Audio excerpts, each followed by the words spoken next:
We'll call this April 3rd Brown County Commission to order.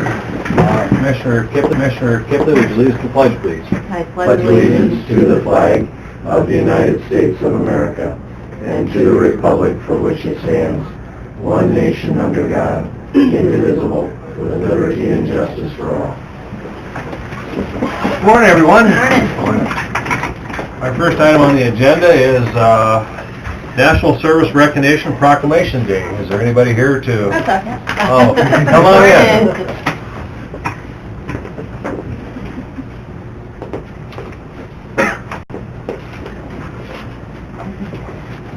Hello. Morning, everybody. I'll read the proclamation. Whereas a service to others is a hallmark of American character and central to how we meet our challenges, and whereas the nation's counties are increasingly turning to national service and volunteerism as a cost-effective strategy to meet county needs, and whereas participant AmeriCorps and Senior Corps address the most pressing challenges facing our cities and nations, from educating students for jobs for the 21st century and supporting veterans, excuse me, and military families to provide health services and helping communities recover from natural disasters. And whereas national service expands economic opportunity by creating more sustainable, resilient communities and providing education, career skills, leadership abilities for those who serve. And whereas AmeriCorps and Senior Corps participate to serve in 50,000 locations across the country, excuse me, including 43 in Brown County, fostering the civic, neighborhood, faith-based organizations that are so vital to our county's economic and social well-being. And whereas nearly 300 national service participants of all ages and backgrounds serve in Brown County, providing vital support to county residents, improving the quality of life in our county. And whereas national service participants increase the impact of the organizations they serve, both through their direct service and by managing millions of additional volunteers. And whereas national service represents a unique public-private partnership that invests in community solutions and leverages on federal resources to strengthen community impact and increase the return on taxpayers' dollars. And whereas the national service participants demonstrate commitment, dedication, and patriotism by making an intensive commitment to serve, a commitment that remains with them in their future endeavors. And whereas the Corporation of National and Community Service shares a priority with county executives nationwide to encourage citizens, improve lives, strengthen communities, and is joining with National Association of Counties and county executives across the county for the County Day of Recognition for National Service on April 3rd, 2018. Therefore, it be resolved that I, Doug Feldheim, Chairman of the Brown County Board of Commissioners, do hereby proclaim April 3rd, 2018 as a National Service Recognition Day, excuse me, and encourage residents to recognize the positive impact of national service in our county and thank those who serve and to find ways to give back to their communities.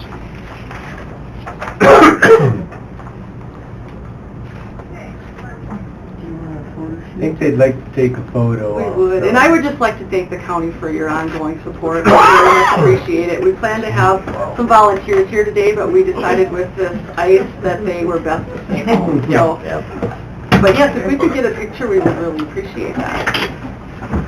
You want somebody that's better looking than me? Are you the one? I think okay, he knows the camera. Yep. Thank you. Well, with these volunteers, we can information look better. Where are we going to be here? Sure. We're going to put you in the middle. Yeah. Okay. You're might get some of that. I like stuff. these ladies. There we go.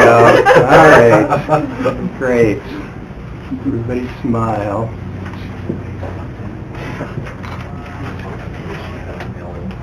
One more.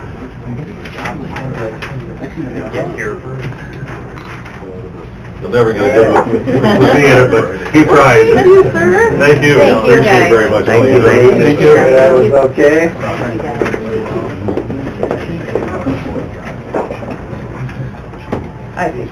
All right, thank you. Have a good rest of the day. Thank you.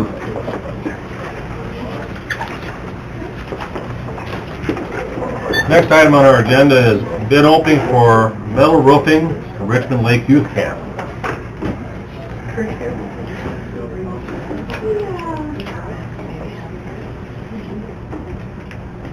I thought I heard he wasn't coming in or something. Oh, okay. He's gonna be late. Oh, okay, I don't know. No, Here comes Kurt. Kurt too? Yeah, he just got late getting out of his driveway, evidently had some issues.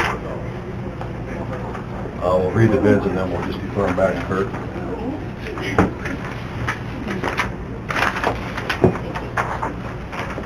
Does anybody else on the bid tab?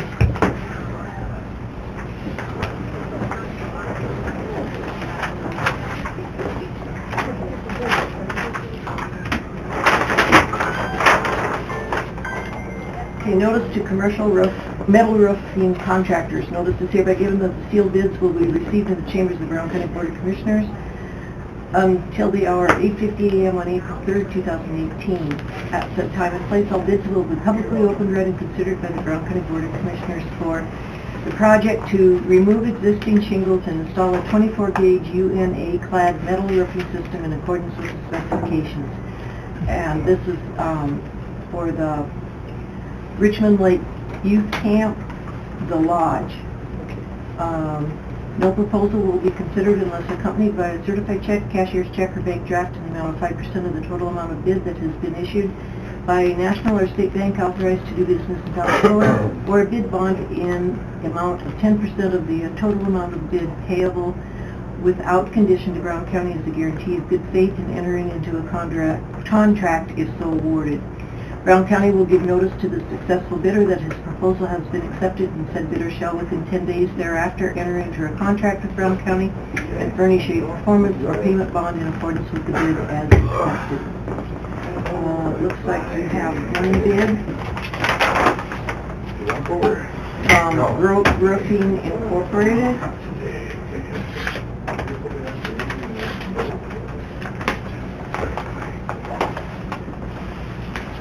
And there is a bid bond.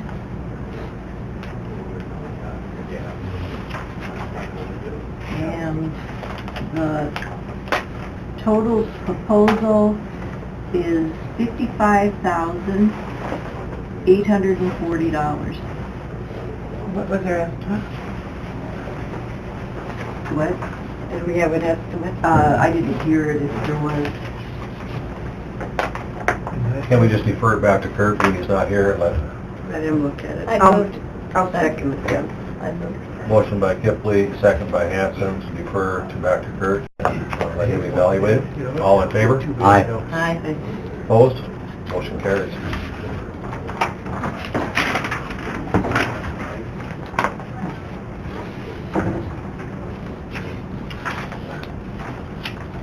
I guess, next item on the agenda, we're just a minute or two early, is bid opening for chemical bids for weed and pest. Chris, Morning, Chris. Morning. how are you? Pretty good. Morning, Chris. Morning. Max is getting bid. Okay. You're up for spring?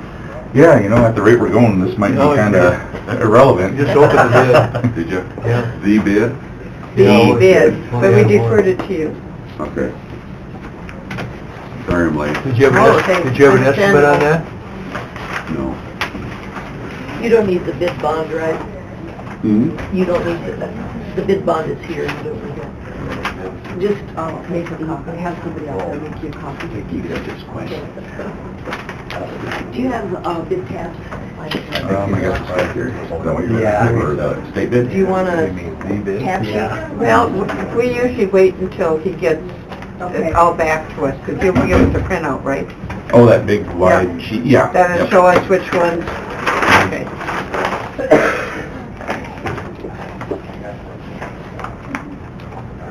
Notice to chemical dealers, sealed bids will be received in the chambers of the Brown County Board of Commissioners, Brown County, South Dakota, until 8:55 a.m. on April 3rd, 2018. At said time and place, all bids will be publicly opened, read, and considered for furnishing of chemical for the Brown County Weed and Pest Department for 2018. No deposit or bond will be required at time of bidding.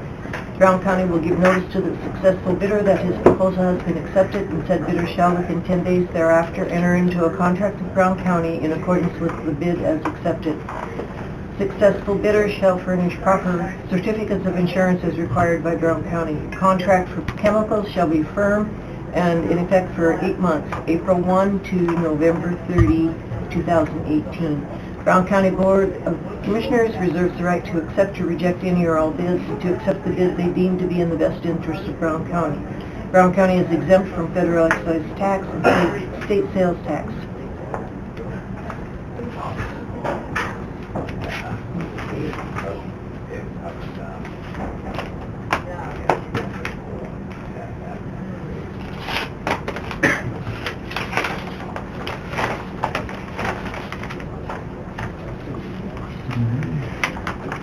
Give us the names of the bidders. So the first one here is from Van Diest Chemical Supply. Or Van Diest Supply Company, rather.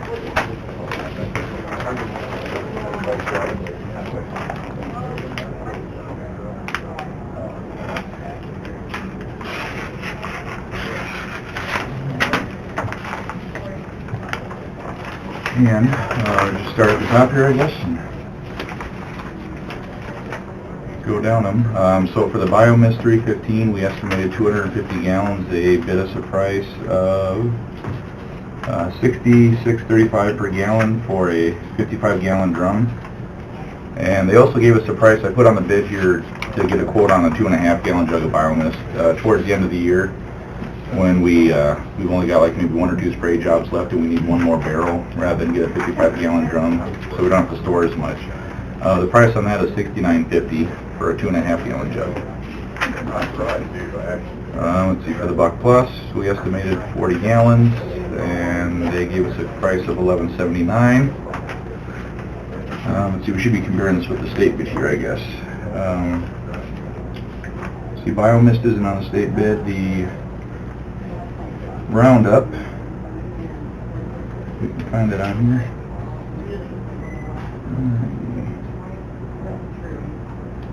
Okay, state bid is, let's try a new calculator for this, is $77.40. Got one. Alrighty.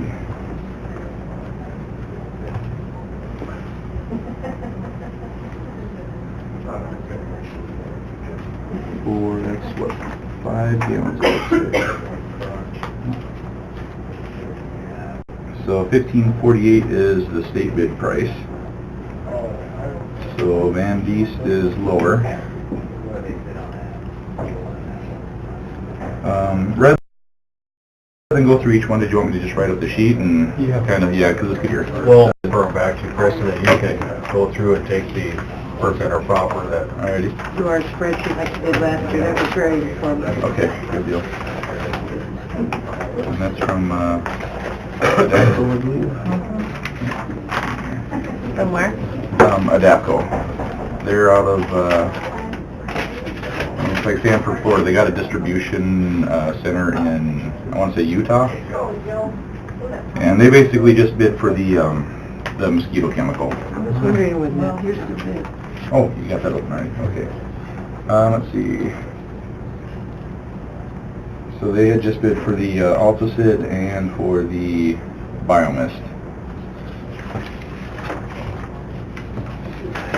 And I know last year we just kind of got everything through Van Diest, so,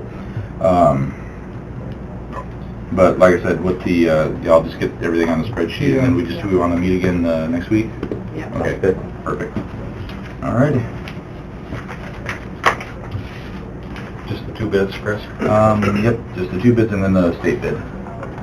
I would move to defer those to next week. The state bid I brought. Second. Yep. Moved by that? Kipling, second by Sutton to defer till, to back to Chris till next week's meeting. All in favor? Aye. Opposed? Motion carries. Thanks, Chris. Alrighty, good, thank you.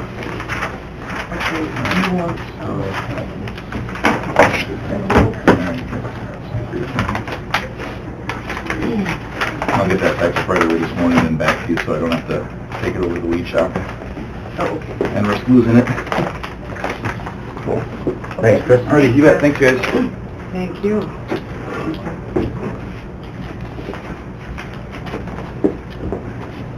Next item on the agenda is Commissioner Kipley has some, discussed some questions about our email issues. I believe Paul was there, you are. Hey, Paul. Hey, morning. I've got a couple folks here that just had some questions on the Gmail, where we're at with it, what we can do. It's really deterring a lot of people from doing their jobs, and I know there's a couple folks that wanted to talk about options and what we can... I think I forwarded you all the email chains and everyone that's looked at this, and everyone pointed to Gmail now, and it's not just us. I know Doug's having trouble with the radio station with his Gmail account. So The radio station? Yeah, I've been trying to get back to you, Adam, but it won't go through. from Gmail. You did get back to me, but I just haven't responded now. Okay. So it did go through today. Well, mine showed an error message on my phone when I sent it to you, so that's why I was thinking that my Gmail wasn't going through again. So you did get my... I got one late yesterday, and then I got one this morning. If I'm not mistaken. Okay.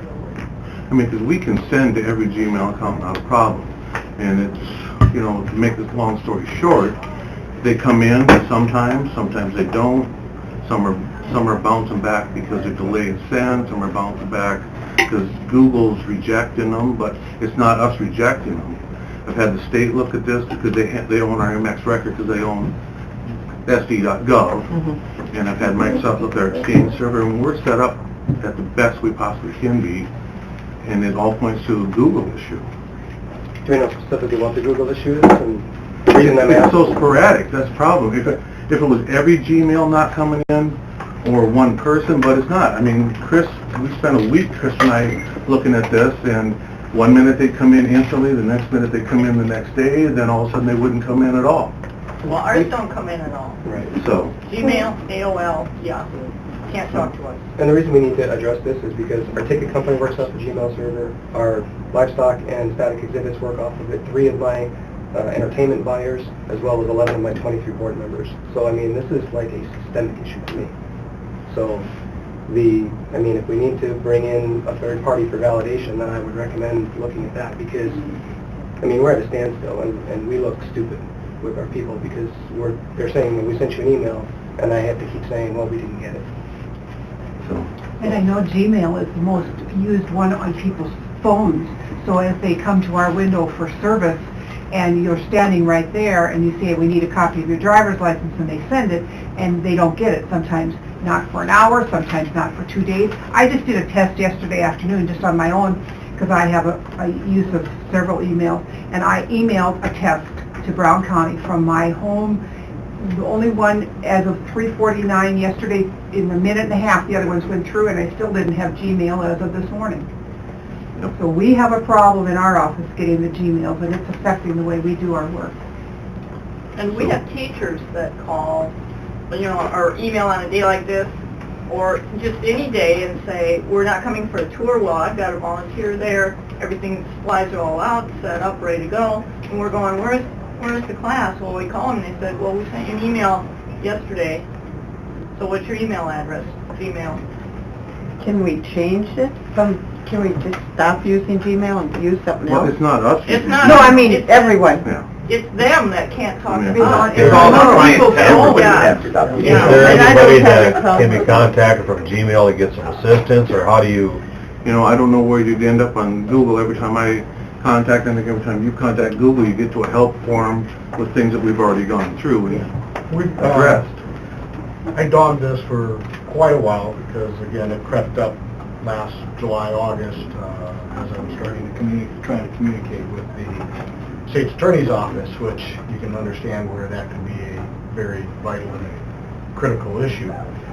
And was working with a gentleman through one of the Google forums, and have been forwarding information and stuff. Now, where we've left that sit, Paul, was to capture packets to... I thought we did that. No. Because that last email I saw Has was not... from No, have not... Doug at the state saying, No, we haven't gone through the process. This was Okay. back in December. I passed that information on to you to go through the process to capture the packets as they are coming to your server or your firewall. but they're not hitting my server or my firewall, the ones that aren't coming.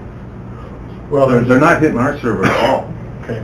And that was in one of the email chains from the state, because on our MX record, they're not even seeing those. When they don't come, they don't even see them. Right. So we can't capture anything when they're not here. Well, that's what we want to look at and pull that information and then send that back to them. The other issue that was brought up through that forum was the rejections that I've been seeing have been predominantly SMTP oriented. It's a mail transport protocol authentication system, and there's a rejection occurring in that particular process, that particular authentication process. So here's what I've gleaned from it at this point is it would appear that your server is broadcasting its name as one item that it sends out and says, here's who I am. Then when the Gmail server is sending to authenticate back to that server, it's getting a different name back as that authentication. And so then that authentication is rejected. Now we've passed that information on to you because there's two different names there that are being utilized. browncounty.co and sylvester.co. browncounty.sc.gov is our main one. Right. Sylvester is the name of the server. Right. Which we've added that to our certificate. Yep. So it's there on our certificate. So somewhere along the line. It's not a certificate reject because it's there. Okay, but somewhere along the line that's not authenticating properly. Now I think when the emails that do get through, which my experience has been less than 5% of the time. I mean 95+% of my emails do not get through that I send. And they'll bounce for about 2 days before they fail permanently. And the ones that do get through, my working theory at this point is that at some point either the Gmail server, because you just have the single server, correct? One with the server, correct. Okay.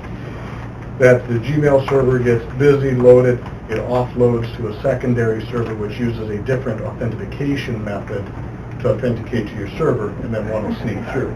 Right. And that would make sense because for those that do have Gmail that come through on a consistent basis, which there are a number of people that do, their primary server is a different server. For the rest of us, our primary server is trying to authenticate and it isn't getting the connection made.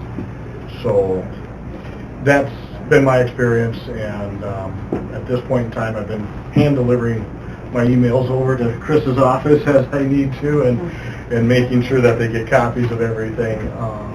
But that's just where we're at. And that's what makes it hard, is it's not every Gmail. It's not like no Gmail come through. But And we it's are not- consistent. But We are and it's not consistent. always all yours, because some will come through. But very That's few. what makes it very hard. Yes, Yeah. but it's still some. Yeah, but you So have... there's really nothing blocking it other than Gmail sending it. So, So who out there specializes in this? How do we fix it? I don't know, I've been on a million forums, I mean, how much, I mean, the thing is, how much Are time do you we guys aware, dedicate is to there it? any professional services we could have somebody come in for a few hours, like pinpoint just this issue and take care of it? Obviously, it's affecting way too many departments, just let it go. quite frankly, Rachel, sorry. Yep. And I'm with Paul in this aspect. This is a pain in the ass to fix. Because you're going to have somebody dedicated to it to sit there and just pound away, work with the forum on Google and just be constantly on it. And it could take a couple weeks, a month, maybe more, to have somebody just consistently working it until you can continue to track down every little piece of data, capture every little piece of data, and work through that process. These are the tough ones to fix. And, you know, eventually does the problem, I'll say, resolve itself per se?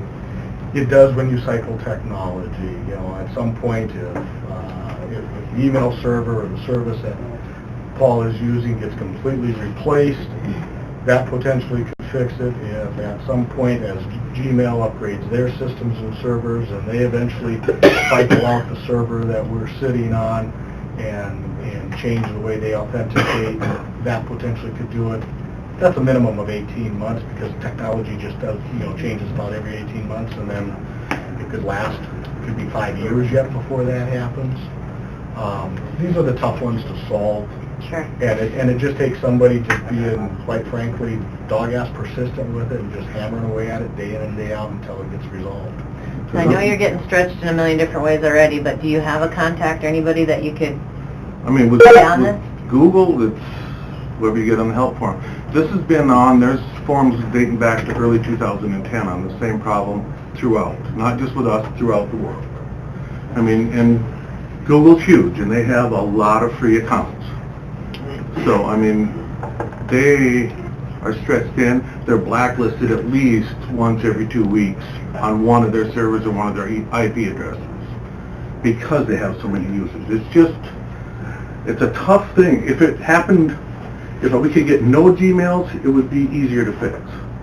But it's not the case, and that's, like I said, Chris and I spent pretty much a whole week on this, non-stop, every day, between the state, Microsoft, Chris connecting with Google, because since it was his Gmail account, he's the one who needed to contact them. And when we got done, we ended up with the same issue. Actually, I think it got worse for a while. But it's always been consistently bad. Yeah. I mean, quite frankly, it's always been consistently bad. And again, the reason I haven't been pestering you that much is I've gotten busy with other stuff and just needed to, I've had to shift it, and I've just lived with it. Like I said, hand delivering my emails over to anybody at the courthouse here that I need to through the Brown County server. And I suggested, you know, and again, we're just, again, it would be putting somebody to it and just dogging it and working it until they can get to a resolution. There is a resolution. I mean, there always is. So I have a dollar question. What's that? I have a dollar question on that. So you say it's not getting someone who could work on this maybe a week, maybe a month, whatever, and they need a certain amount of expertise. So if we hired someone, what are we looking at a per dollar wage? We're probably looking at 50 or better an hour. The issue is you'd have to get somebody on Google that you could talk one-to-one to stay dedicated for the same amount of time to resolve this issue. That's because what I'm that's wondering. where the And issue I've begins. had that on the forum with Yeah. the gentleman who uses the handle cast rule. Yeah. And Who so doesn't we work were- for Google, he's just on the forum. Yep, but he's got the expertise, So- and he has contacts into the echelon to do that, and we've been sending some stuff into it, but I haven't made those contacts for a while because, again, you know, We all ball got was in your, busy yeah, and- you're busy, the ball was in your court to get Down the the street, something we could do. Like I packet said, you know, captures, but. everyone I've had looked at some of the same answers. I'll make some calls and have a recommendation for like 2 or 3 options a week. And I'll have pricing for you too, so. That'd be great. 'Cause to me, if it's a $20,000-$30,000 problem fix, that's one thing, but if it's, you know, $2,000-$3,000 and we help all these departments that are having such major issues, that's another thing, that we need to get it And done. like I told Chris, and I know Dwayne has trouble with his Gmail, but he has no trouble with his Yahoo account, I'm sure. So, you know, I suggested that Chris use a different email until we sort this out. You know, What's the solution? that's totally his option. What's the solution for all these people that do business with us, though? How do I we don't know. inform them? If I had that answer, we'd Like, fix it. in my particular case, I had a veteran, it almost cost him thousands of dollars because he was trying to email me information, and eventually, you know, I got a lot of cases, I had to call him and say, hey, you know, where's the stuff at? And he got fired up on me because he sent the stuff twice. Well, what'd you send it from? Gmail account, you know, and I was like, well, that's a problem. So, I mean, what's the solution? How do we go about fixing it? I mean, if this is something that you can't fix, like, how do we inform everybody? How do we make it right? Because, quite frankly, people are getting pissed off, and like, I don't like getting my butt chewed for stuff that I'm not doing wrong. And You know, on I my need a case, solution. I can't tell the 2 businesses that handle probably 75% of the revenue we generate to find a different email address either. That's just not an option for me. And it's a specific conflict between, again, my working theory is it's a specific conflict between the server or set of servers that all of us are sitting on Gmail and Paul's server. But it's not just my server, because this is not just isolated to Brown County. This Yeah. is a problem throughout. But I've never found anybody else that I have this particular problem with in sending emails to. I mean, because it's on Brown the County, forums all over. BrownCounty.gov is the only one I've ever run into. Yeah, for you. For me. Well, maybe if you could come up with a couple contacts, if you guys know of people that specialize in this or would be willing to come in and look at it for what would it take them to just come take a peek at our... Because we've already done that with Exchange, with Microsoft, and with the state on our Amex record, so. I don't think we can afford not to fix it. Well, how much, But if we have what- to change what- our it's servers, not how us. much would that I mean, if cost? it doesn't come to anything we can do, where do we go from there?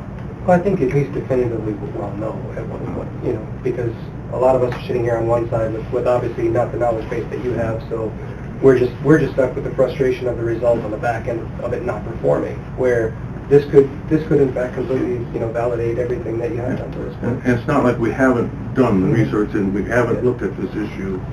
It's, we're at an impasse of how do we get Google to do something about it? And who, you know, that's where we're at. Well, would it hurt to have a third party take a look at it, give us a diagnosis? I mean, it's something that needs fixed, Yeah.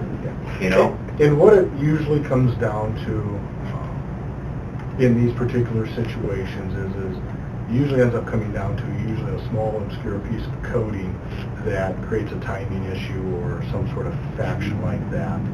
I'll go back to my Harold back about 30 years ago to my North Star Steel days where they had me down in Beaumont, Texas for 3 months fixing a timing issue on a piece of software that they were working in. It was kind of like this. 95% of the time it may or may not work. That other 5% throws the monkey wrench in it and you have to figure it out. So it's a tough one, but it's once you find it, It should be a simple it's fix. typically it's an easy fix. Yeah. Okay, so maybe next week you guys can bring us some options of people that would come in and look. You guys okay with that? We need to. We need no dollars with that too. For some reason we're a little short this year. Thank you guys, appreciate the time. Thank you.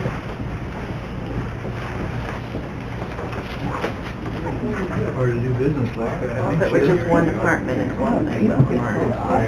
Standing there and Next item on our agenda is the annual conference for SDL 10-3-14 with interim director in equalization to discuss 2018 equalization and future plans for Ag Land. Jean, are you with us? Morning, Jean. Morning. Morning, Jean.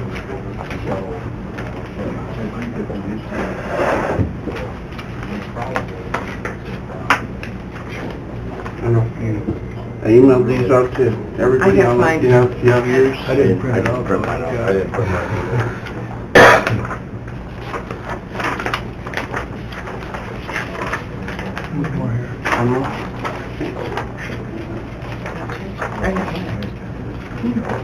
I have it. Oh.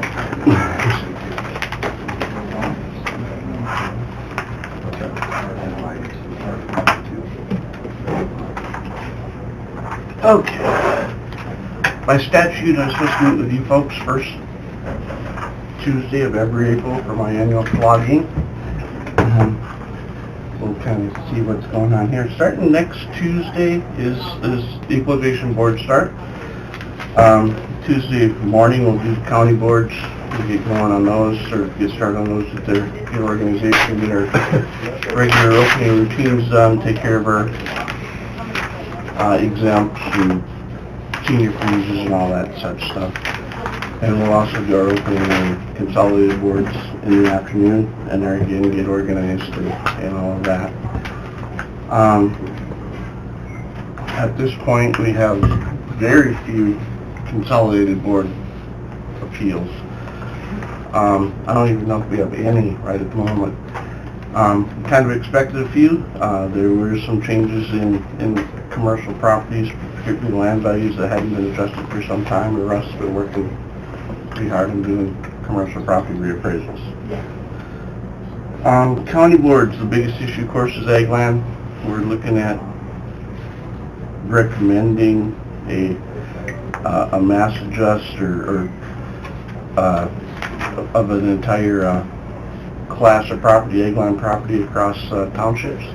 I've discussed that some in the past. It looks like that's what, as we get going, I'm probably going to recommend through county boards. Our IT department is ready to go with that, if that's what townships recommend, and that we do, so that we treat each township fairly and equally and get in compliance with what Department of Revenue wants us to do. We're looking at probably adjusting those 15 townships to be the same as the other townships in the county. Also, as you're going through, we have some small towns with ag land that are on soil survey that will catch along the way. Groton, there's some ag land there. Columbia, Warner's got some ag land. The city of Aberdeen got some ag land. We'll have to do that in consolidated. Max brought that up to me the other day, that if they have changed, they have to be done through consolidated boards. And for the most part, otherwise, there were not very many changes to any other county property, and we have very few other county equalization issues coming up. So in the long run, there's a lot of paperwork and everything, but the county board should go fairly smoothly, since we can adjust entire classes of property at one time. So going forward is probably the biggest thing we have coming up. 2019, we pretty much resigned to the fact that neighborhoods have to go away. As township boards have been coming in and visiting with me and bringing in their packets and things, I've been letting them know that it's coming up, so they're prepared. I kind of talked with boards about getting together through the summer and coming up with special circumstances that need some adjustment. We have done some adjustments through some of the areas in the higher end townships. As we were getting closer to full value there were different areas of the townships that were getting really close to what market value was, and seemed to get, property owners and things seemed to bring things to our attention that were definitely out of whack as we went through. Here again, Mansfield Slough, some of those things were, we would have 0.6 rated property that was raising cattails and 0.3 rated property right next to it that was getting hay off of it. I'm sure as we get going and looking more and more in the townships that are going to have to raise here next year, we'll see some more issues like that we certainly have to look at on a case-by-case basis. So this summer's project is pretty much set. Usually every summer's project is determined by what happens at boards, and this one was determined well before boards come along. So 2019 is kind of already started. We've been visiting with, like I said, townships as they've come in. I've talked to a lot of property owners that have come in with some special circumstances. GIS is already printing maps for us for aerial photography and soil overlays and things to try to find issues to look at. Big areas of salted land that have similar soil types through different parts of the township that we can take a look at, and some of that's kind of already in the works, and some of those townships that are going to be affected in 2019 are very well aware of it and becoming more and more aware of it all the time, but those neighborhoods are going to go away, and those assessments are going to see some pretty good increases from our office in 19. A few things we need to look at as far as going forward. What is the difference between a condition that Mother Nature has brought us, and what's a condition that management has brought us. Here again, we're seeing property that's crop rated can't be cropped because of conditions or specific conditions that we need to take into account. We also have areas that we see that are crop rated, they're not crop rated because of management, whether that be putting a farmyard on it, planting trees on it, some things like that. And to our end, we're probably going to have to make some definitions within our office and surrounding counties and revenue and what commissioners agree with that are maybe some allowable adjustments. The state's fairly reasonable letting things go through as long as those adjustments are brought by an equalization board, not so much by me. So if there's something that townships can bring to our attention or county equalization boards bring to our attention, they're a lot more inclined to agree with the adjustments than if it's my suggestion, and boards carry a lot more weight actually there than our Director of Equalization does.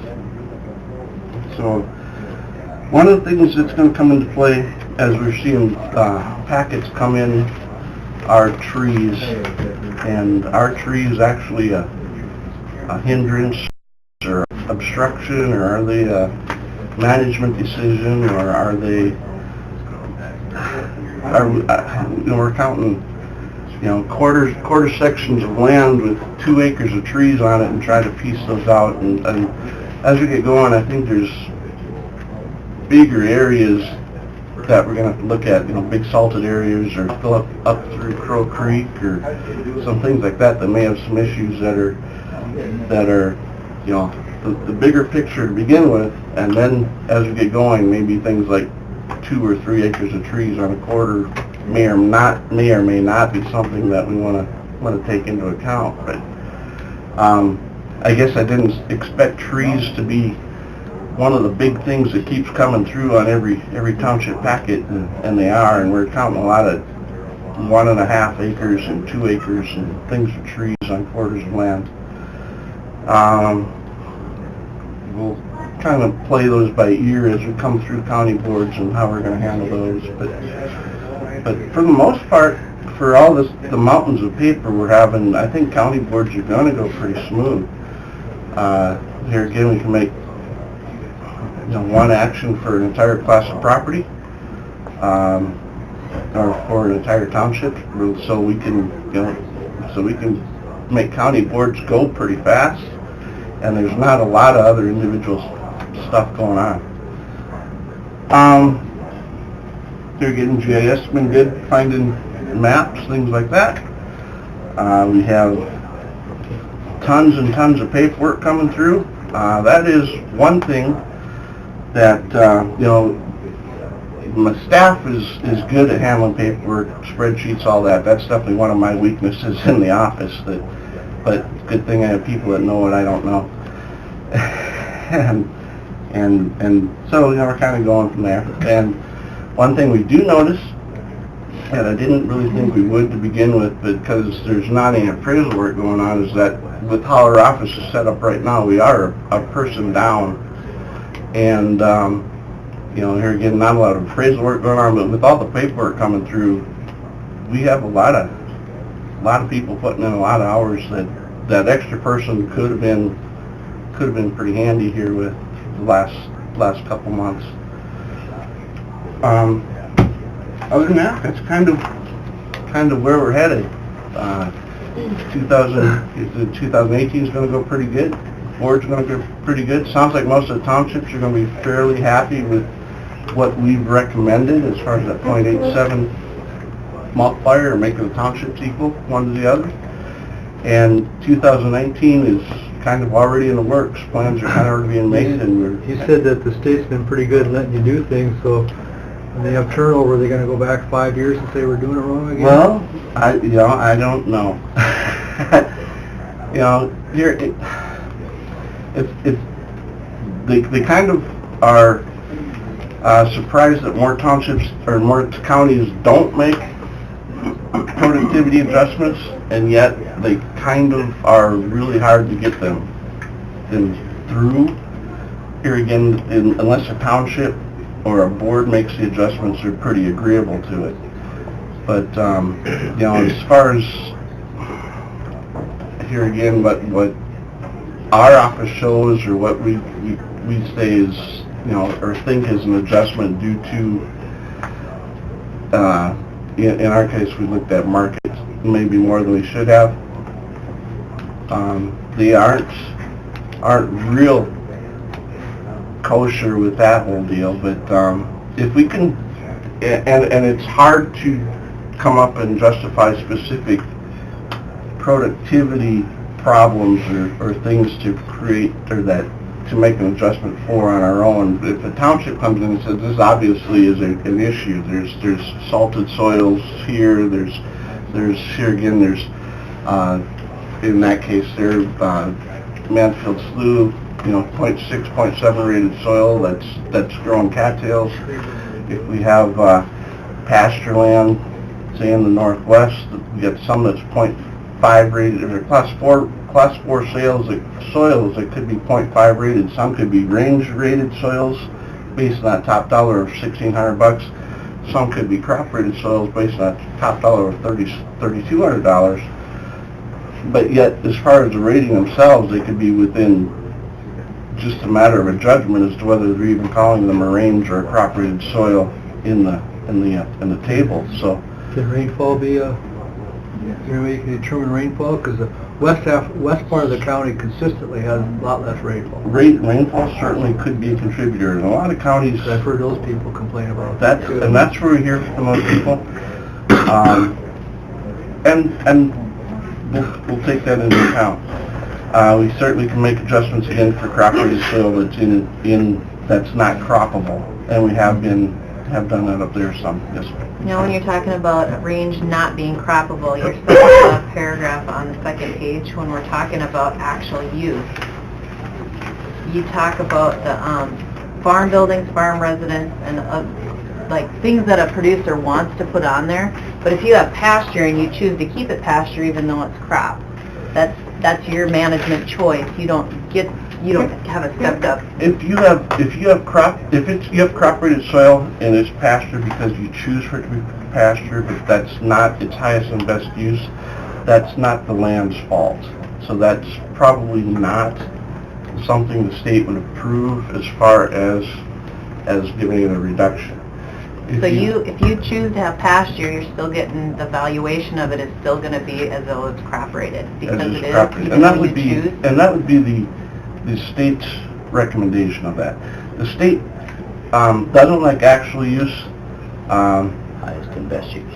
It likes highest and best use, and in looking at that, they probably are looking at putting some wordage as most probable use for some of the soil types that might come into play even before actual use does. This sounds like the townships are gonna, and this is gonna be a busy year for them during their equalization process. They're gonna be looking at this land in their township quite closely to identify these. I would assume a lot of this has got to start at the township level. Yep, a lot of this is going to start at the township Which level. is a lot of work for their board, right? To bring it to our attention.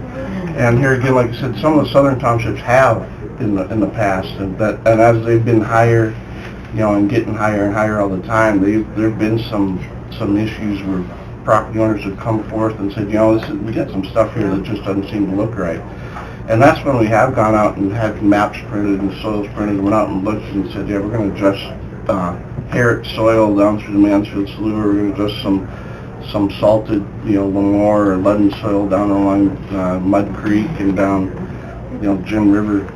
But we really haven't, our neighborhooding has kind of taken care of that issue in the north because we haven't really been high enough that people have really started to look at and worry about it yet.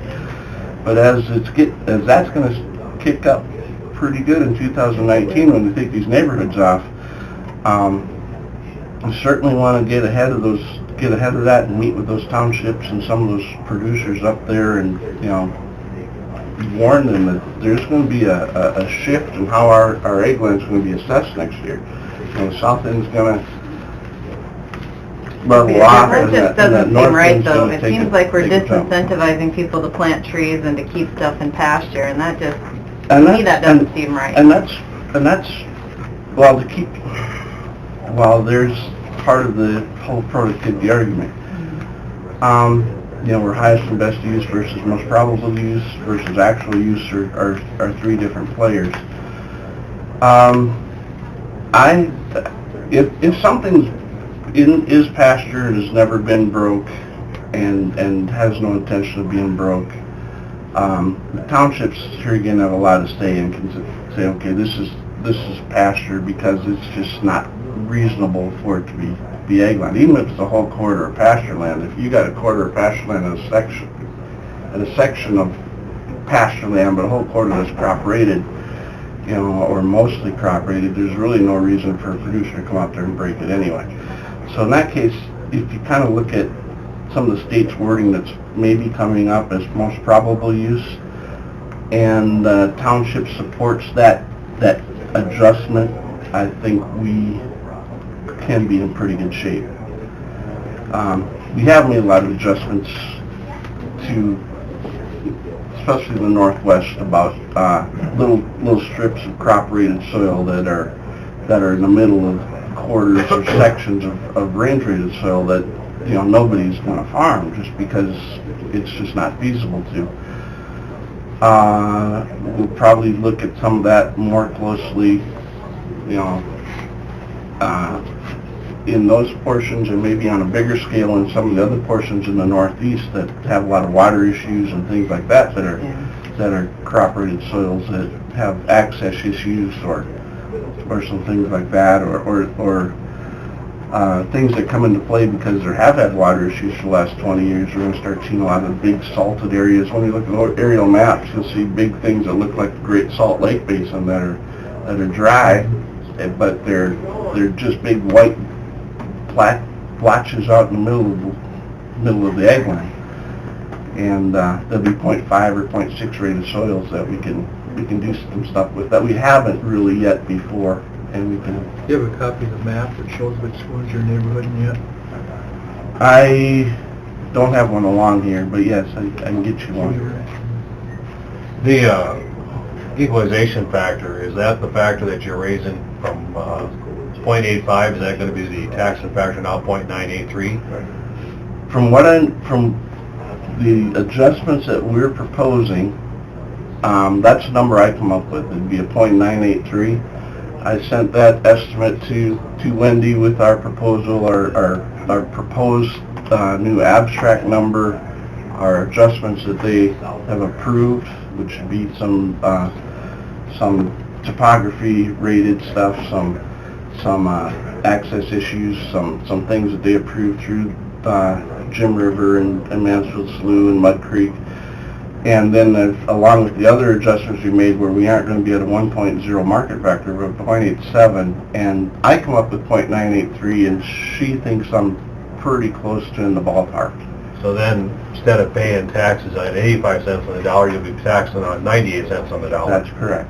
So the assessments went down, but your tax value went up, so you're kind of equalizing it that way, and the state kind of controls that, my understanding, because those all work off your numbers that you sent in, the state comes back and says, this is what your taxing factor has to be. Yes, because your taxable is going to be at 85%, whether we're at 100% or whether we're at 87%, our taxable gets lowered to an 85%. So having an 87 factor across most of the county, that's about where we're going to be. We're going to be at about a 2% or a 1.5% downward adjustment to get from our assessed to our taxable. You know, that in itself is going to make a shift to some of the townships that were lower before. There again, there's an issue, and I wasn't going to bring that up here quite yet, but there's an issue. Sorry. Lay it out there. Yep. Okay, go on. But you know, Sooner or later. but there's an issue then where those townships that were at a lower value before are going to see their taxable go up, but won't have that opportunity to appeal that value, because that you appeal your assessment value, you don't get to appeal your taxable value. So that is going to be an issue that's going to come up in 2018 payable 2019 taxes that we probably aren't in a position where we can handle or correct right at the moment.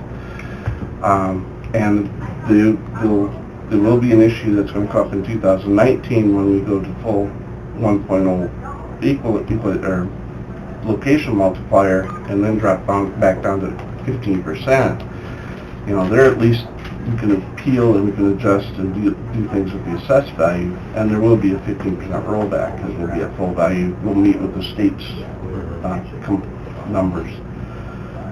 So We don't have a choice. we're kind of stuck where we are right now. Yep. So, Anybody Yeah, if you have? could get us all maps for this updated, so it'll just be the I've got five, one, Gene, on my the file 5 counties that Yeah. stay lower, and the rest will be townships. Just, you can email it too if you want. that'd be great. Better bring them in. Gene, if everybody would have been a 1.0 in 2016, What would the approximate egg factor come back from that, from the state? If everybody went 1.0, we'd have been a 0.85 from the state. Okay. The other things that we've adjusted for have been state approved, and there again, like I said, particularly our topography adjustments and our special soils adjustments we've made through some of those areas. But if everybody would have been a 0.87, the egg factor would have came back from the state around a 9.8. Yeah, probably. So in It's 2017, going to be pretty similar to what it's going to be this year. Yeah.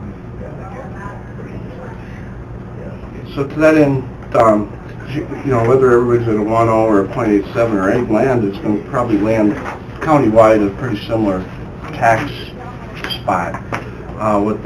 What this does is our egg buildings get the same egg factor as the egg land does. So this in effect is going to raise egg building values across the county. Or not raise the values, but they aren't going to get a full 15% reduction. They're only going to get about maybe a 2% reduction from their assessed value.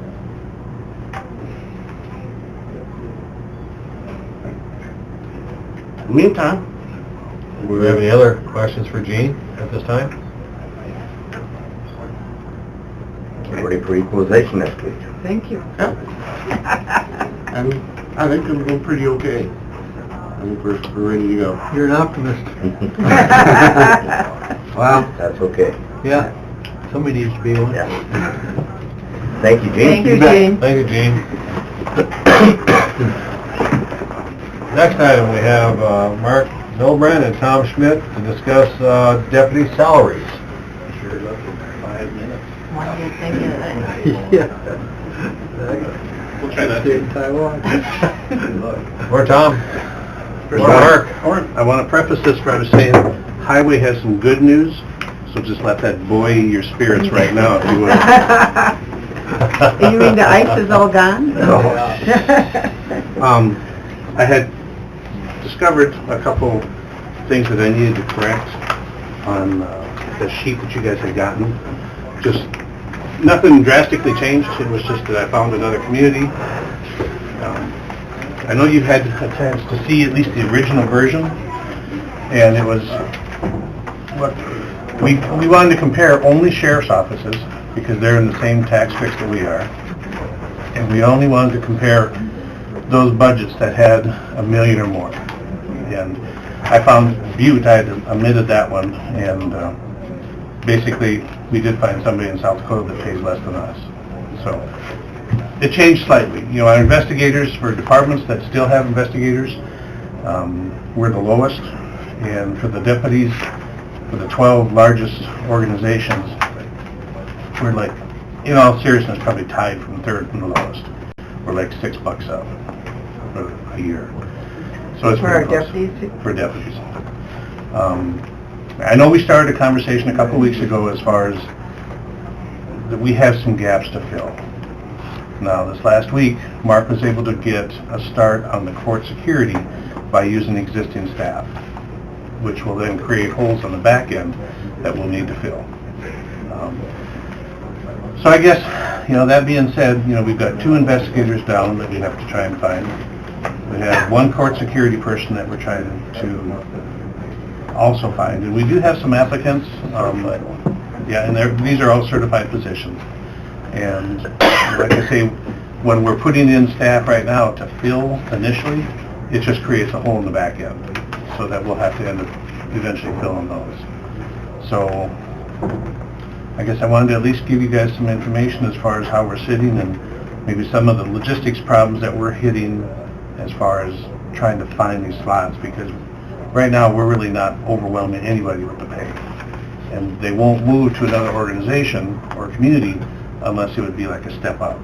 And quite frankly, we're just not getting that right now. These are average. Everything's average, yep. And again, it was through the Attorney General's report, and I can certainly provide you a link if you guys want to look at. The rest of the report has everything to do with vehicles and insurance and working hours and stuff, holidays. So I didn't think it was real important because you guys are pretty fair about that.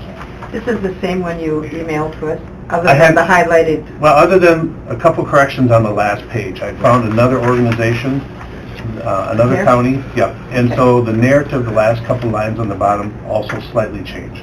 And I just wanted to bring that to your attention.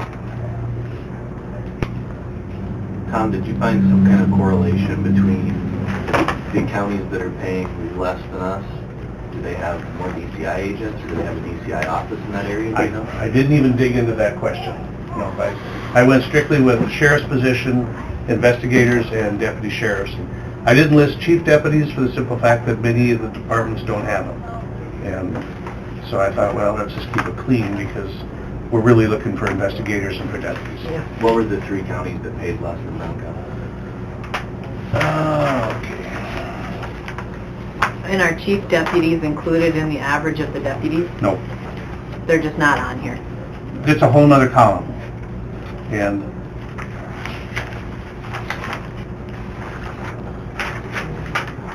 yep. You give me 1 second. Okay, Rachel, what was the question again? Oh, I didn't know if you had chief deputy salaries included in the deputy column for the edges, or no. it's just that information excluded from this sheet?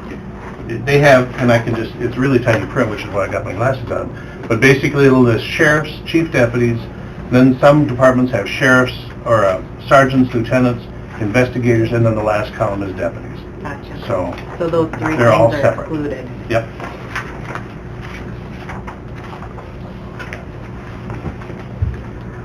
And I know you guys are in a rock and a hard spot right now. But you know, obviously this is probably going to come over the last 15 years that we've just eventually fallen behind year after year. And I guess Well, and I think you're handling it right. I mean, it's been dictated to us You can have that the the court situation. security is the priority and not doing the rounds out in the county. So you have to do what you have to do, and if we have to pull people off the street to bring them in here, we've been told that that's what we have to do, so. Well, I think a lot of us around here would prefer to keep those people, the deputies out doing the rounds and taking care of the county at large. We've been told that this is the priority right here, so I think you can only do what you can do. So the only concern on my point on that end is now trying to fill these open slots. You know, right now Mark has got an agreement with the DCI as well as the chief of police that on calls that require an investigator that we can call on some of their staff. But to be a good neighbor, that only lasts so long. And then all of a sudden they're going to say, it's time that you guys take care of your own business. And The detectives on the police department deputized. And then we have the joint powers agreement where if we call them out, then they're automatically under our authority, which by statute. Our investigative pay is really low compared to the police counties with the deputies. The thing about the investigator's position, and I was one, is that you got your phone with you 24/7. Yeah. I mean, with Damien, he just finally got tired of it because that's just... This is your life. That's Yeah. your life. Right. And it's like... And I think we need to probably lift that up in order to get one here. We needed him. He did a good job. Yeah. Did a really good job. Didn't we, Chris? So we'd like you to review it, and if you have any more questions, we'll try to answer them, and any other things you want us to look at. I know What are we short right now? right now we're short 2 investigators in certified position. We're short 1 court security officer as a certified officer. And now that we've taken one of the deputies from the jail and one of the correctional officers, we'll now have that gap that we'll need to bring that back in. So, So the court one would be more on the deputy column, right? correct, right, yep, they're deputies. And the 2 investigators would be in this middle column. If you guys, up to this point, all the deputies, whether they're assigned to the jail, the road, wherever, investigators, they've always been paid the same. And I know we've had conversations is do we need to adjust that trend in the state and make the investigators, because it is a specialized training, to bump that different from the deputies. And that decision would have to be yours, because you guys would be making a whole different classification. So, For us, we'd be making it. correct, yep. So our investigator's been paid more at a deputy position. They're all the same. All they go by the STEP program. Okay. And then what we Because we're find like is, at least 5,000 short of where the next one is. yeah, No wonder we're having trouble. yeah. And it's really law enforcement in general. Everybody's down. It's hard to get anybody to come into law enforcement anymore, really. But, yeah, not getting a little bad publicity. Minnehaha is only about $500 difference. For what? The rest is about $3,000 between deputies and investigators. I was So I was surprised just with looking Minnehaha. between Yeah. the investigators as a rule, you know, I think we're what at happens- 47, the rest was like 52 or 55. Yeah, I think what happens with probably them is they have enough people where they're not on call. Yeah. What we're looking at is people that are, carry their phone with them where you go. Yeah. You know, it's, One of their deputies are like 8,000 over ours. I was kind of surprised too, on the second sheet that shows just all the different counties that have $1 million plus for budget. I was stunned at the budget for Pennington. 6 million? No, 31 million. 31 million. Where did I see the 6? 6 million was with Minnehaha. Yeah. Pennington was Huge. huge. They must really have a lot of outside contracts for towns, because that's the only thing I can think of. Or they're getting really well paid. yeah, that doesn't make any sense, does it? Well, it's a huge county. Yeah, I know, but there's quite a gap, though. A lot of hills and trees. There we are. So I guess, you know, I don't come to you, you know, when I talk to Mark, we don't have a recommendation, but I think we just need to make sure you guys are aware of this, that this is really hampering us trying to do anything. And I Have you just- had any applicants for an investigator? No, And that's because you're advertising at our deputy rate. correct? And we've been without an investigator for how long? We lost the first one, what, 6 months ago? Yeah. And when we lost Damien just at the end of last month. I think we need to be looking at, You're never gonna find out who's over my paper box, are ya? Well, you know, things are prioritized. We're checking with the eye in the sky yet, so I haven't got anything back on that. And like I say, I know you guys have a lot of faith in you, but I think we're just getting hamstrung right now. That's we're going to be very careful, we don't do that. Let's get to that highway news. Did I say the highway department has some good news coming? We're waiting for that. Yeah. Thank you, guys, these are good All right. numbers. All right. So, do you want us to make another appearance next week, or do you want to take some time and come to us, or? I think we need to discuss this, I really do. I don't know, whatever. And like I say, when we talked last time, my concern is that on the field deputy side, we are like literally $6 from being in a tie, third to the bottom. You know, so I don't know if you can do one investigator position with a raise without doing something on the backside for that too. So, and that's my 2 cents. Okay. So, I guess we'll wait to hear. Sounds good. Okay. Thank you. Thank you, guys. Good luck. Thank you. Yes, thank you. I know. Thank you, Mark. Thank you, Tom. Yep. Doesn't the town of Warren have its own investigator? Yeah, right. Me. What time is it? Next item on the agenda, we have Clifford Rhodes, Welfare Director, Benefits Coordinator, and discuss payroll benefits. Morning, Cliff. Hi, how you doing? Good, and you? Not bad. Yeah. All the kids are in. Got in on a late flight last night. Well, you got in, that's the main thing. Yeah, I'm a half zombie right now, but I'll try my best. Okay, well, I just wanted to, you know, kind of give the commission an update of sort of what my position is on the payroll and benefits process and what my concerns are. I just, you know, I'll get my whining out of the way first. I've heard a lot of people say that I volunteered to do this, and I actually have no interest in doing it whatsoever. I've got to be honest with you. I don't think that it's my skill set. It's not my desire to.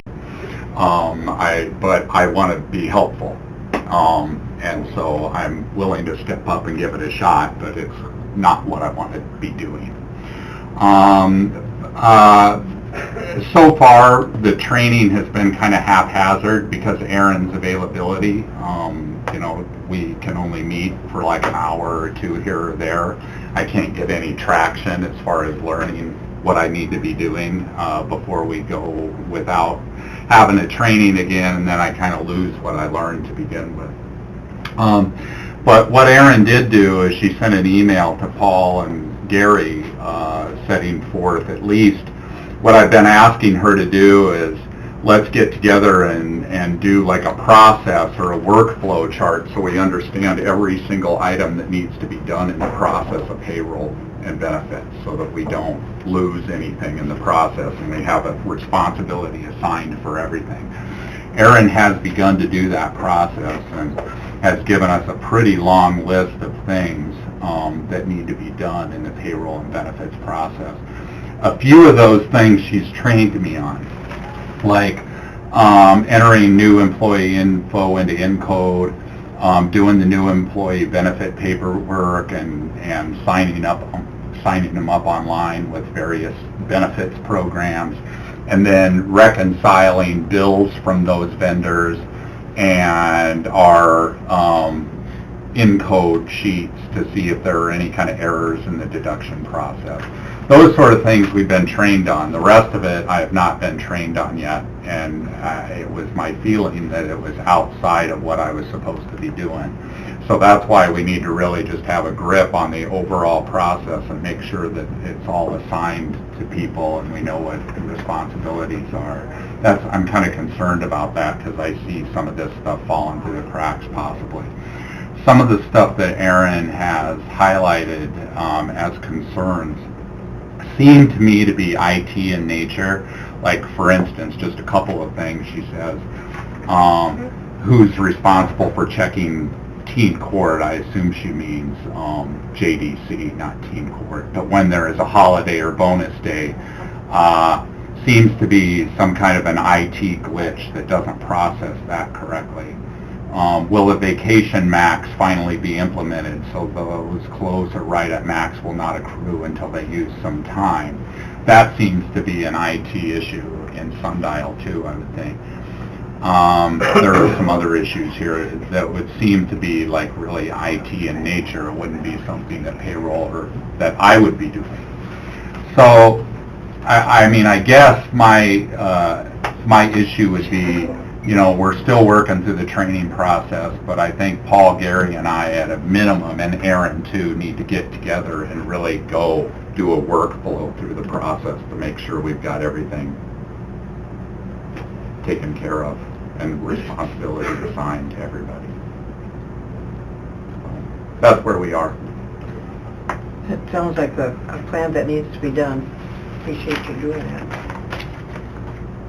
And I think when we first started talking about it, just the employee benefits, the new hire, what you had touched on is what we wanted you to do. Yeah. I don't think we want to by any means overwhelm you with all of the stuff that you had mentioned in there. Yeah. I think there's a combination of you and Gary can take some of that on. Our IT, you know, the program that we were talking about going into is what we thought would alleviate a lot of those things, so. All right. Well, I'll keep working on it, plugging away, and we'll see where we are. Just kind of wanted to let you know. Just need a roadmap is what we need. Yeah. Well, I think we need a flow on what is actually human resources, what's actually payroll, and what's actually accounting, and draw some definitive lines, and that'll clear a lot of things up pretty quick. All right. Sounds good. That's it. Thanks for the heads Get up. some rest. Thank you. Thank you.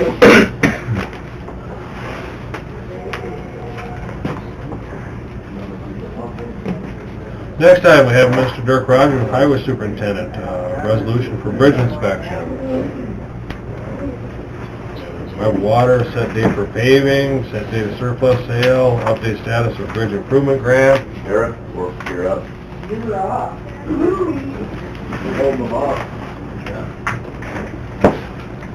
First, we want what this good news is. Oh, yeah, it's all right. It's just compared to what they were talking about. It better be big. Well, how are you guys? Good, how are you? Good. Geez, the day's half over before I get in here. It's no good. Yeah, some multiple paper pushing stuff. First thing I wanted to get approval on, it's our resolution to do the bridge inspections. We do them every, well, every 2 years unless there's something really wrong with them, so Who's doing them? Clark Engineering, they've been doing them. Hawthorne used to do them, but what's the awesome around? yeah, they just kind of changed their focus. I think they kind of downsized. We used to get them. Yep. And, but they don't really do them anymore.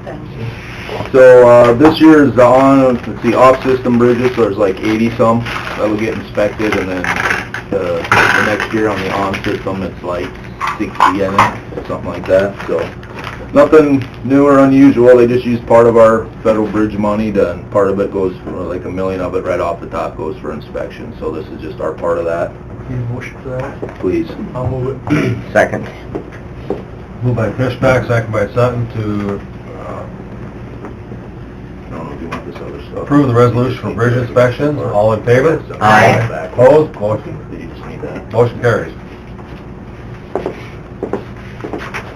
So we got a right-of-way for wet water? Yep. It's on West Shore Drive, and it's just, not a real good visual here, but you can kind of see it's just sort of in the middle of the West Shore there, and they're gonna bore under the road and put a tap in off the lines on the west side of the road. So, nothing too crazy. They're gonna bore under the road, and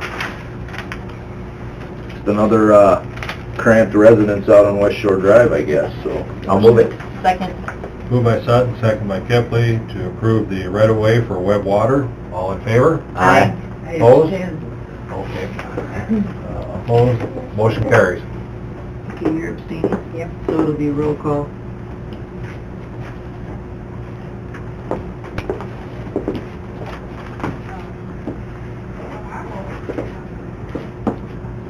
Kids are so quiet. We're waiting for this good news. Coming up next. I don't know. Dollar signs with lots of numbers Been waiting all behind morning. Let's see, I want to set the bid date for, I just called it the County Road 13 paving project. In reality, what it is I want to give an opportunity for the contractor that's doing the state job out here on 37. There's a state job that's running from Groton up to 10. This particular project is the paving involved in that will start on Road 37 and go over to basically Herman Lair's house, but it's where the good part of the road is that goes across the Putney Slough. So it's about 5 miles of pavement on that road and a mile on the lake road here that we didn't get a couple years ago. So that's what this is for. I would assume what'll happen is Liens will bid on it, this contractor will bid on it. I don't think other contractors would have an economic advantage to bidding on it, but they might. And then, of course, we always have what it costs us to just go do it ourselves, which is kind of what I use. If the numbers are way out of whack, then we'll just go pave it. But I would expect we would get a good number. But that's what this project is, specifically to give this contractor an opportunity to give us a price to do some paving on the east side of the county, since they're going to have a plant sitting up here at the intersection of 10 and 37. I'll move it. Second. Moved by Hanson, second by Kempley to set a date for paving County Road 13. All in favor? Aye. Opposed? Motion carries. And Max, I don't quite follow when we have to advertise that thing, so Okay, it's whatever will the you- quickest is what I would like. Will you have the bid notice by Thursday? Yes. Okay, then we can publish the 11th and 18th and open April 24th.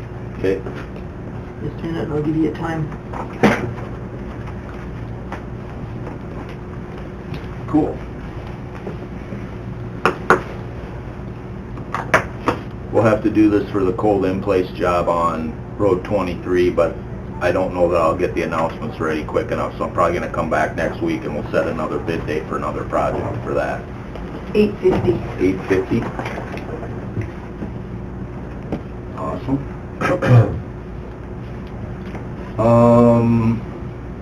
Okay, are we good there? On that one? I want to set a date for the surplus sale. We've got a bunch of, I wanted to line it up with the free cleanup. I thought we'd cut out the middleman and just have the surplus sale and the free cleanup at the same time. And then, But I have tentatively May 11th.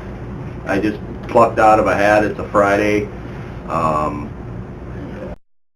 well, if it's okay with you, or you guys okay this, I'll start the process today of contact, send the notices out to the auctioneer, get some quotes from them, and start compiling a list. That's a little, I probably should have been talking about this a month ago, but, that's 6 weeks out. Hopefully we can, get quotes back and get lists to them. I think it's Are you close looking enough. at quite a few items? Or- We've got a couple, we got a handful of, I always want to be careful, it's all perspective, larger items, but a couple truck boxes, 2 blown up semis, 2 blown up pickups. Blowing up all your vehicles. And I don't know, it was 1986 and it had 1 million miles on it when we got it, so I think we did okay, but, then, that old blade, we actually, the gem of the sale will be a 1972 Caterpillar, I think it's a 14 or a 12, it's Patrol 4, it's been here forever. But, Mike used to have it at the landfill, and then we got our last update, and he got one of, the, like, 2,000 or so blades, and this one's like 1972, so we'll put that on the sale. That should do all right. I would think that's a $15,000 thing, maybe. Bless you. So anyway, May 11th, if someone can point out if that's a conflict with something, I'm not like married to it, it's just kind of what we plucked out of the air. So we'll try to move forward to have May 11th be the day, provided there's some other complication. Want a motion to that effect, Max? No, you could wait until you get the quotes on the auctioneer. Okay. Yeah. Now I'm going to take a couple minutes and talk about the big bridge program. Rachel, you can decide if it's good news or not. Okay. Everybody's talking it up. You guys remember we got a grant last year through this program, which is the Hall Pit Bridge, or the bridge right next to the Hall Pit, and that one is in the process. The plans are all done, and the state's reviewing them. And if you want to thank you, David, Chris, if you need it later, give me a call. Okay. What I just handed you, these are the ones that were awarded this year, okay? And there was $9 million in the pot altogether. 3.5 went for rehab. I don't have that in front of you. It's preservation stuff. I've always been nervous about doing preservation because I'm always afraid we're going to spend $500,000 and get something that only works for a couple of years. But that's a different deal. So out of the $9 million, 3.5 went for basically preservation, and then what you're looking at, those numbers on the left are the top 8 that were funded, and fortunately we were number 8. So we did get a grant for, if you look at the third one on the list, the numbers I hand wrote on the left are actually the ones that got awarded. You were last, huh? Yep, we were the last one awarded. So we got 969. These numbers are round. We'll get an official notice and all that, but this, just so you know, it's about $969,000 that our grant was to pay for a $1.9 million project. Now, a couple things I want to point out. These 8 bridges, or excuse me, I'll give you the other handout. This is last year's, okay?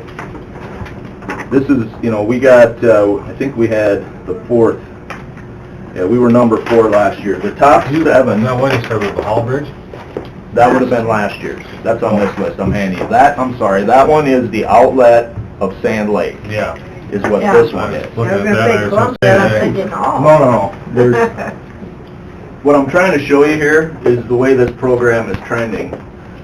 I would assume the first time I ever said that we don't want to put 50% match on them because it was better to pay for half of it than all of it. On the second handout, none of the bridges from 2017 would have been awarded in 2018. That's how much the program's gone up. The highest pointed bridge on the 2017 doesn't make the top 8 in 2018. So what's happening is people We were one of two people in 2017 that put a 50% match on it, and we actually, I believe whoever's number 8 on the 2017 list didn't get funded basically because of the amount of match that we gave. That's how you get your score? Yep, so you basically with that you buy 10 more points. That's all you're doing. You throw in more money, you get more points.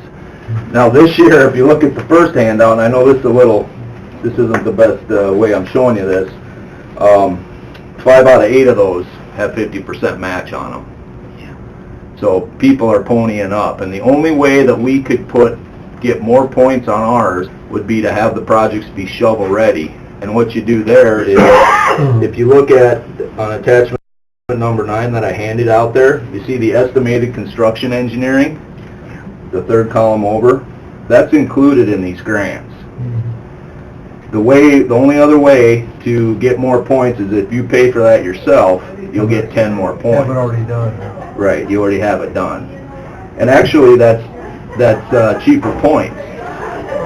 You know what I mean? Because it costs less versus whatever we ended up putting, 400,000, yeah. And so it's kind of interesting to me the way that that's trending. Now, the other good thing is next year there'll be 15 million in the pot. This year there was only 9. So, you know, I'm hoping that, because as you see here, you know, there 26 bridges got applied for, and, you know, only 8 got funded, so that's 8, and that, applying doesn't do anything for you for the next year. Basically, they just clean the slate out, and you start over. Now, if this were to happen to us and say we didn't get ours funded, then I would probably be in here telling you, I think we're going to go ahead and have them design it so it's shovel ready, and then next year we can maybe get some more points. So, now I'm also going to throw you out something long-term, because what's going to end up happening from what I see is we're going to have bridges that we're going to need to replace that aren't going to qualify for this. I mean, we've already had that happen. And I'm going to use the one on the west side of Warner as an example. When that goes posted, which could be a year from now, and then like I said before, then you just go every 2 years and hope that it doesn't, you know, drop too low.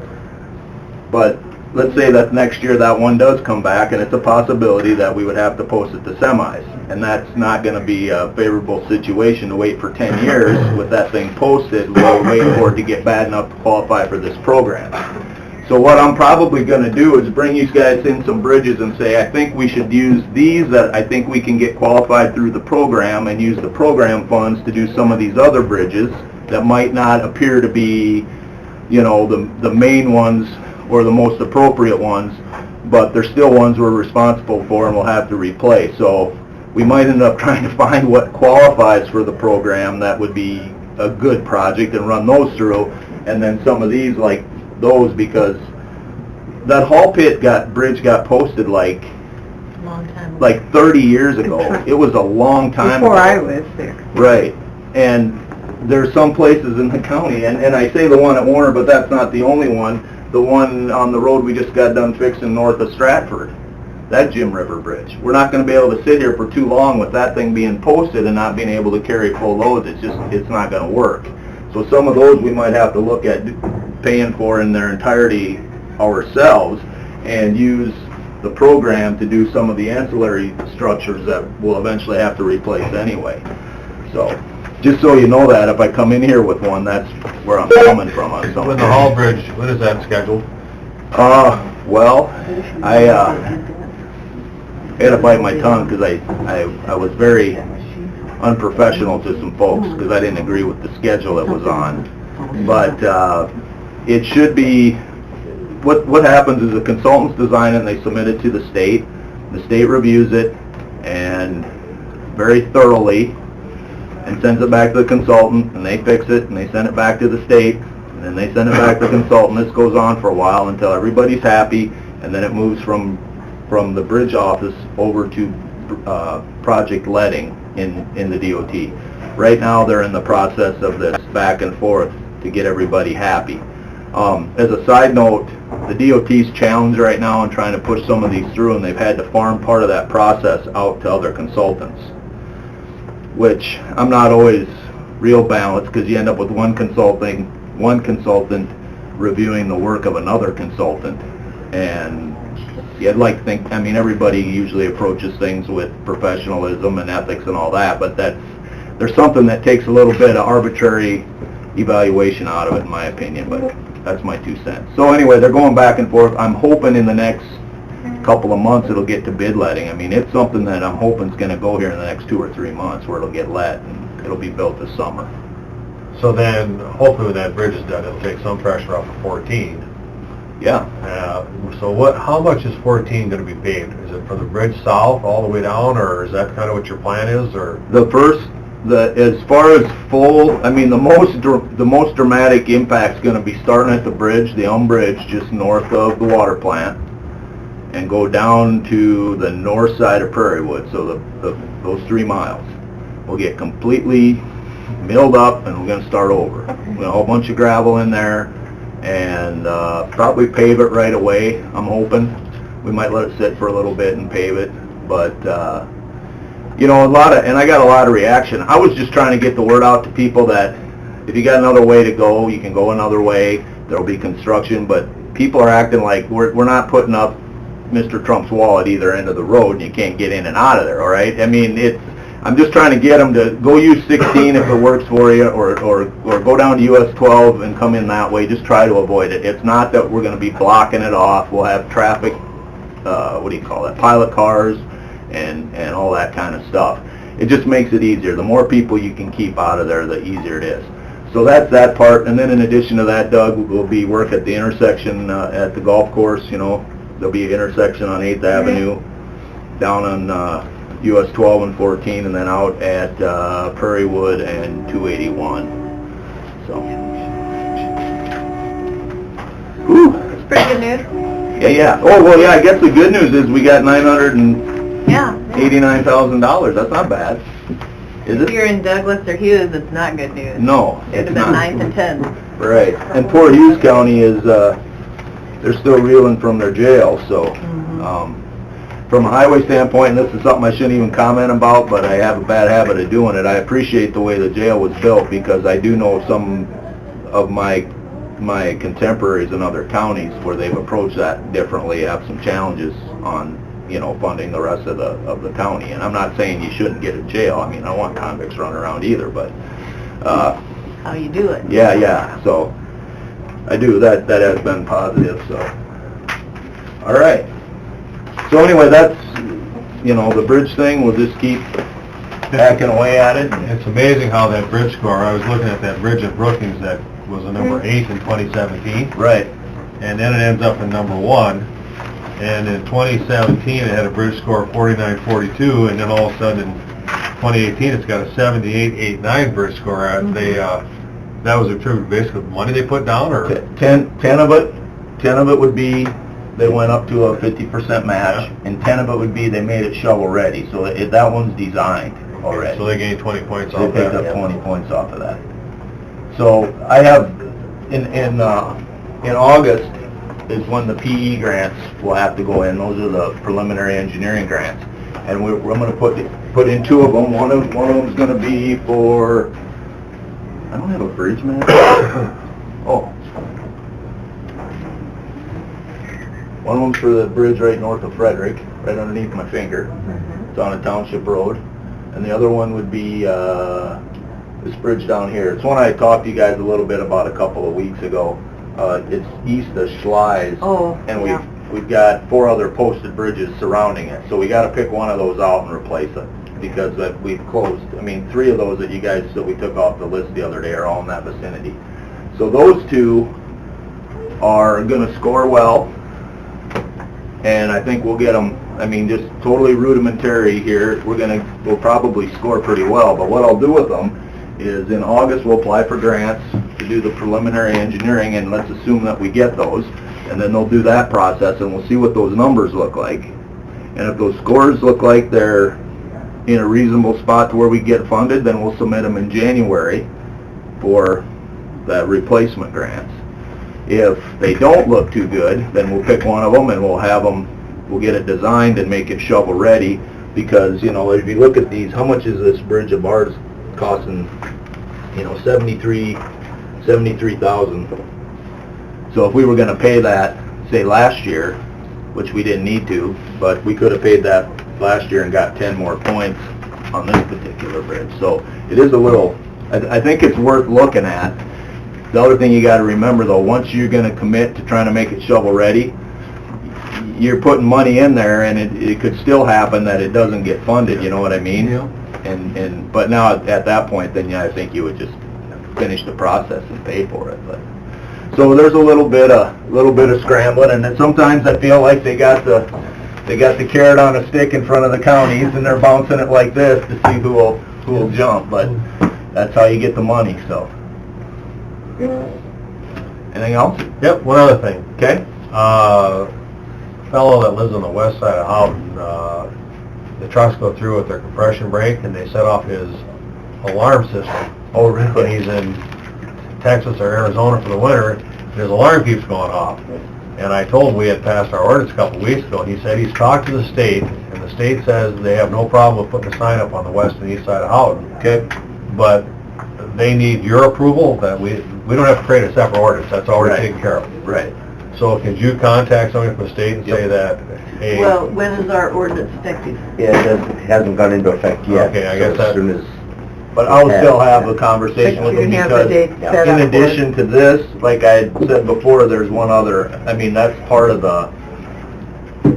the original push to do this ordinance came from the DOT originally, so. Being it's the State Highway 10 running through, the Yeah. state didn't have any problem, but they can't put the sign up without our ordinance going into April effect. 17th. Is when it goes into effect. Yeah. Okay. Is that all they need, is the ordinance in effect? If it's on a state highway, they can Yep. just do it wherever they want? They Yep. don't need anything from us? Not anymore from us, no. So that's a blanket, they don't have to call you, you don't have to call them, they can just go ahead and do it every time they come through a state highway that's going Yep, to town. It's their, you know, there's some things, the law's up here, and then each of your, you know, how it's gonna affect each of the road authorities is gonna be different. On a side note of that, I still want to get some kind of meeting together, with the city and this regarding planning and zoning and codes and stuff. The city and the county, the townships that are in the 3-mile limit, and just have a discussion. I don't know, I mean, we're muddling through it, and I think it's manageable, but we had another deal that was kind of interesting with Kevin Bourdon. I don't know, you guys know where Kevin's place is?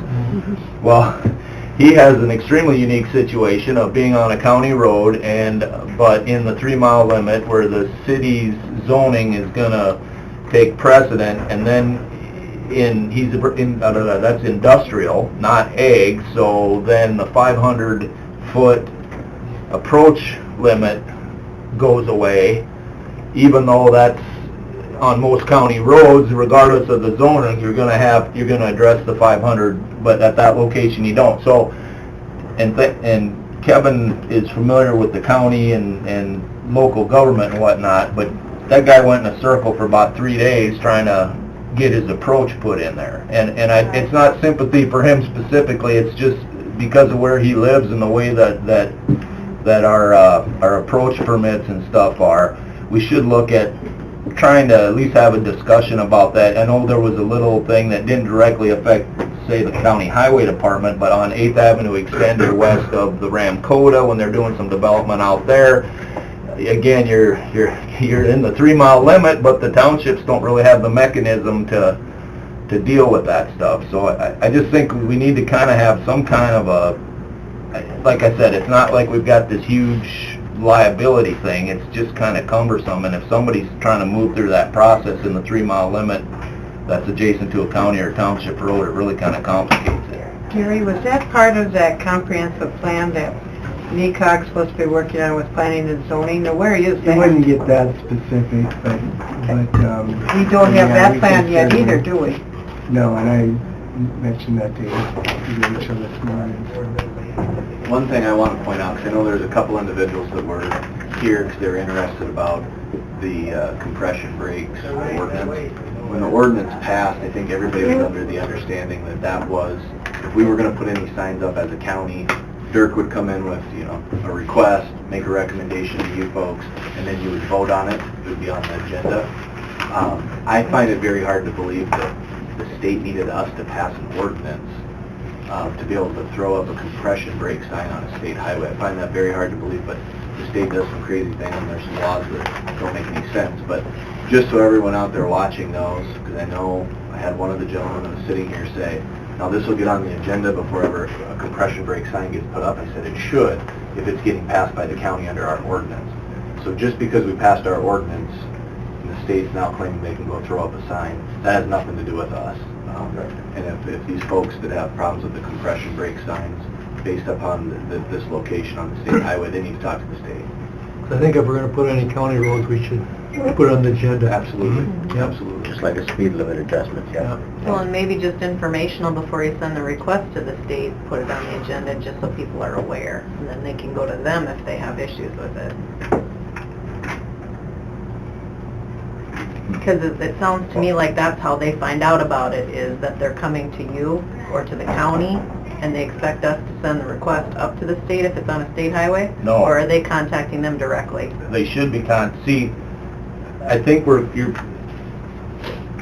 you guys, because you're, for lack of a better way of putting this, and don't get mad, but you're trying to keep you guys deal with the voters a little differently than I deal with the voters, okay? I'm gonna deal with them in a mechanical sense that's specific to managing the road system.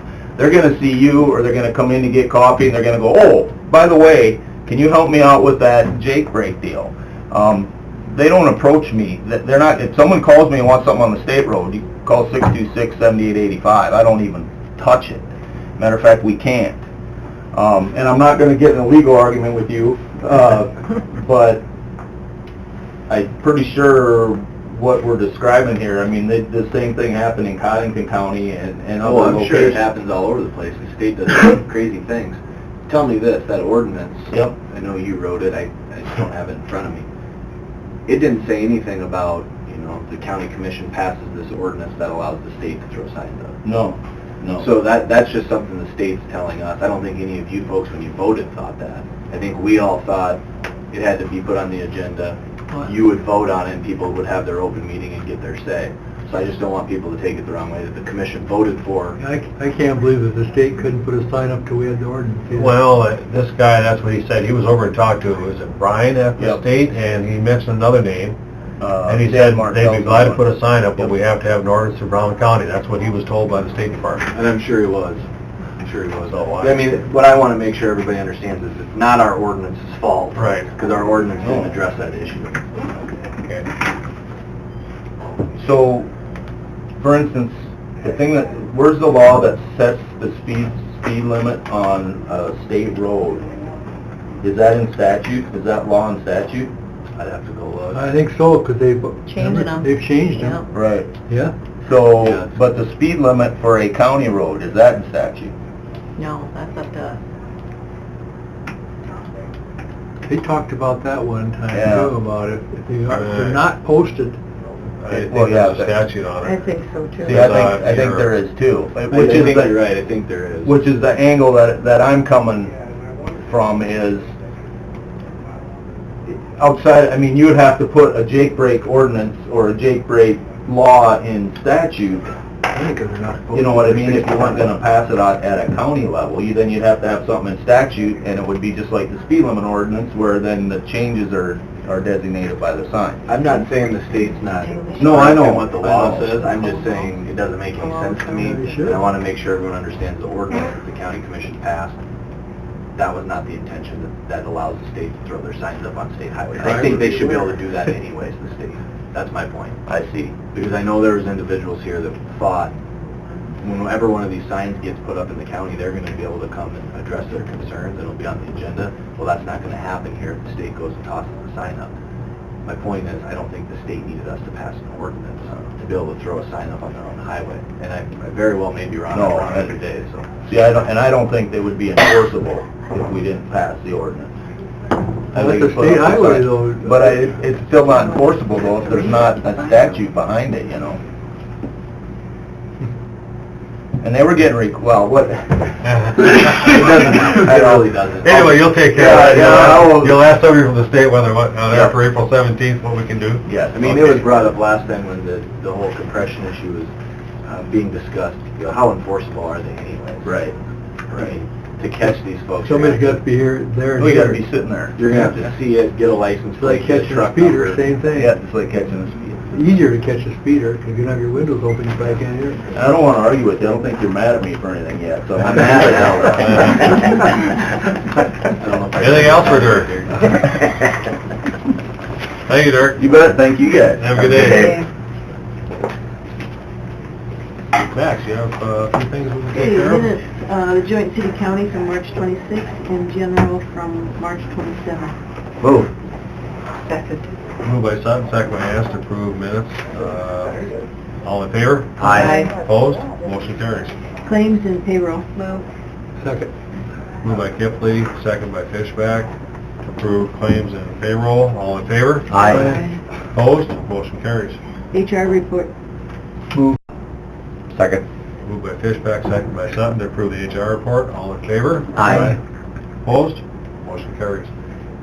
The Brown County 14 North reconstruction project, I've got the contract and notice to proceed. Move it. Second.